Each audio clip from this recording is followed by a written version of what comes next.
Hello बच्चों, चलिए प्रश्न पढ़ते हैं। निम्नलिखित अभिक्रिया में ए और बी को पहचानिए। यहाँ पर हमें एक यौगिक दिया हुआ है जिसकी अभिक्रिया KCN पोटेशियम साइनाइड से करवाते हैं तो हमें ए प्राप्त होता है। फिर ए की अभिक्रिया हम H2 हाइड्रोजन और PD पैलेडियम से करवाते हैं तो हमें बी प्राप्त होता है। तो यहाँ पर हमें ए और बी को पहचानना है। तो चलिए अब हम प्रश्न की मुख्य अवधारणा देख लेते हैं। तो यहाँ पर हमारे प्रश्न की मुख्य अवधारणा क्या होगी। यहाँ पर जो हमें यौगिक दिया हुआ है, इसमें जो एक 6 कार्बन की साइक्लिक रिंग है उस पर कीटो समूह जुड़ा हुआ है और इस तरह से इस कार्बन की चेन में ये क्लोरीन एक हेलोजन परमाणु Cl क्लोरीन जुड़ा हुआ है कि अभिक्रिया जब हम KCN पोटेशियम साइनाइड से कराते हैं तो यहाँ पर जो है प्रतिस्थापन अभिक्रिया होती है। कौन सी अभिक्रिया होती है?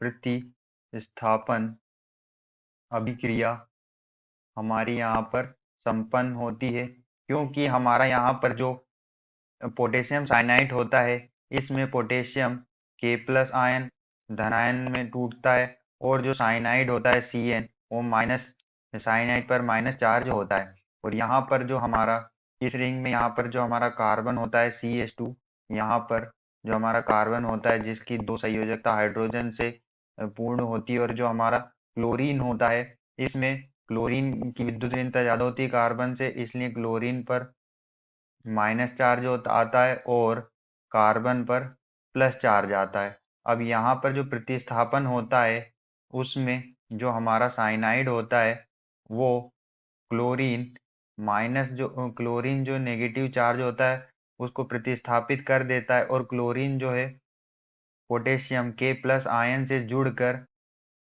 पोटेशियम क्लोराइड बनाकर बाहर हो जाता है। और यहाँ पर जो हमारा साइनाइड है वो जुड़ता है, साइनाइड आता है और यहाँ पर जो कार्बन पर प्लस है और साइनाइड पर क्या है, माइनस है। तो साइनाइड का जो माइनस चार्ज है वो मिलकर यहाँ पर बंध बना लेता है और हमें यहाँ पर कुछ इस तरह से ए संरचना प्राप्त होती है।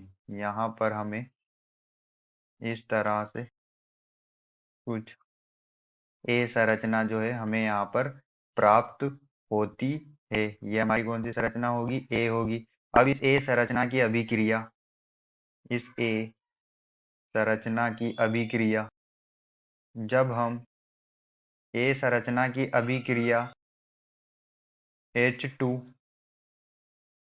और PD, H2 और PD पैलेडियम से कराते हैं, ये क्या होते हैं? ये अपचायक अभिकर्मक होते हैं।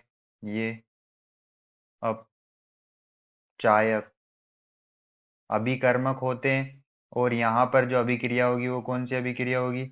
यहाँ पर जो होगा वो क्या होगा? अपचयन होगा। यहाँ पर अपचयन होगा। अब यहाँ पर हमारे यौगिक में जो हमारा जो कार्बन और नाइट्रोजन है वो तीन, यहाँ पर जो कार्बन और नाइट्रोजन है वो तीन बंध होते हैं कार्बन और नाइट्रोजन के बीच में। तो यहाँ पर जो है कार्बन और नाइट्रोजन के बीच में दो बंध टूटते हैं और यहाँ पर जो हमारा अपचायक है हाइड्रोजन और पैलेडियम, इनसे हमें चार परमाणु जो है हाइड्रोजन के प्राप्त होते हैं। तो यहाँ पर जो दो दो बंध टूटते हैं तो दो हाइड्रोजन जो होते हैं वो कार्बन कार्बन के पास दो हाइड्रोजन जुड़ते हैं और दो हाइड्रोजन जो होते हैं वो किसके पास टूटते हैं? नाइट्रोजन के पास जुड़ते हैं। तो यहाँ पर हमें जो बी संरचना मिलती है वो कुछ इस तरह से मिलती है। यहाँ पर क्या होता है? अपचयन होता है।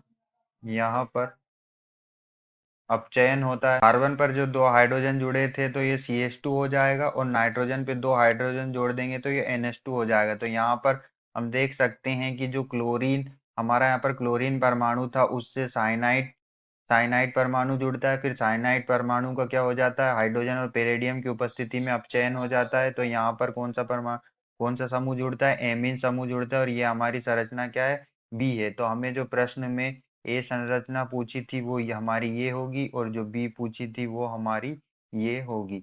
आशा करते हैं आपको समझ में आया होगा। धन्यवाद।